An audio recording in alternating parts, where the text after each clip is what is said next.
سے زیادہ محبت کا مطلب یہ ہے کہ ایک طرف شیطان کا نظام ہے اور ایک طرف رسول خدا کا نظام ہے، ایک طرف تعلیم شیطان ہے اور ایک طرف تعلیم محبوب رحمان ہے، اور ایک طرف شیطان کی دلالت ہے اور ایک طرف نبی کی سنت ہے۔ اب دیکھو کہ پیروکار کہاں جائیں گے۔ یہ محبت صرف قصیدہ نعت کسی کا نام نہیں ہے، یہ بھی ایک طریقہ ہے اوکے، مگر ایک طرف نظام شریعت ہے، نظام سنت ہے، اور ایک طرف نظام معصیت ہے۔ ایک طرف النکاح من سنتی، نکاح میری سنت ہے، اور ایک طرف بغیر نکاح کی سنت۔ اب دونوں طریقے میں کانٹیکٹ جو مانا جائے گا، جو جائز ہوگا، جو جنت میں جانے کے لائق ہوگا، جو شرعی اور دینی ہوگا، وہ طریقہ ہوگا جو نبی کی سنت کی روشنی میں ہوگا۔ اسی لیے میرے نبی نے کسی موقع پر اور بھی کہہ دیا، فمن رغب عن سنتی فلیس منی،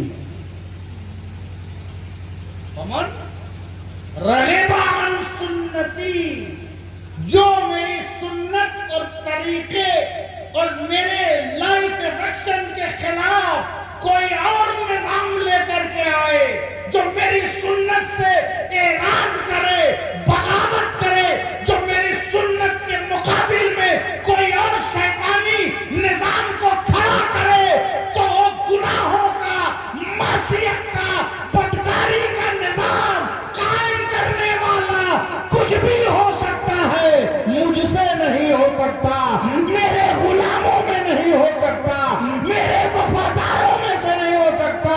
وہ کچھ بھی بولے وہ میرا نہیں ہے، میرا وہی ہے جو میری محبت کے غلبے پہ میرے نظام کو آگے لے کر کے چلے،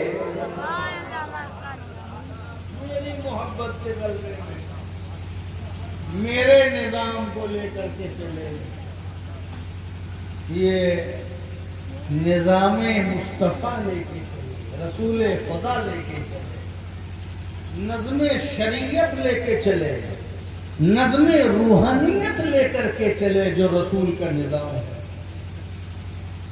اس کے آگے کچھ نہیں۔ تو محبت سب سے زیادہ کا مطلب یہ ہے کہ دو طریقے ہیں، ایک شیطان کا، ایک محبوب رحمان کا۔ اب کس طریقے سے آپ لطف اندوز ہوتے ہیں؟ کل میں آ رہا تھا پورے ساتن سے، راستے میں 10-15 منٹ مجھے اپنی گاڑی کو شرمندگی کے ساتھ روکنا پڑا، کیونکہ جو آگے گاجا باجا جا رہا تھا وہ ناچ کے ساتھ جا رہا تھا، ناچنے والی تھی کہ والا تھا، اس کی کوئی ریسرچ میرے پاس نہیں ہے، مگر کوئی نہ کوئی وہاں ناچ رہا تھا۔ اب میں 15 منٹ کھڑے، بتاؤ یہ کس کا نظام ہے؟ کیا یہ رسول اللہ کا نظام ہے؟ کیا یہ دین کا نظام ہے؟ کیا یہ شریعت کا نظام ہے؟ یہ تعلیمات مصطفیٰ کا نظام ہے؟ یہ اپنی بہن بیٹیوں کو آوارہ بنانے کی پریکٹس کرواؤ اور ان کو رقص و سرور کے مناظر کا سے لطف اندوز کرواؤ؟ یہ کس کا نظام ہے؟ یہ کس کا نظام ہے جناب؟ یہ شیطان کا نظام ہے۔ تو تم میں سے کوئی مومن نہیں ہو سکتا۔ یہ حدیث آدمیوں کے خلاف نازل نہیں، تم میں سے کوئی مومن نہیں ہو سکتا جب تک کہ مجھے سب سے زیادہ محبوب نہ بنا لے. تمہارے ارمان کے نام پر رشتوں کے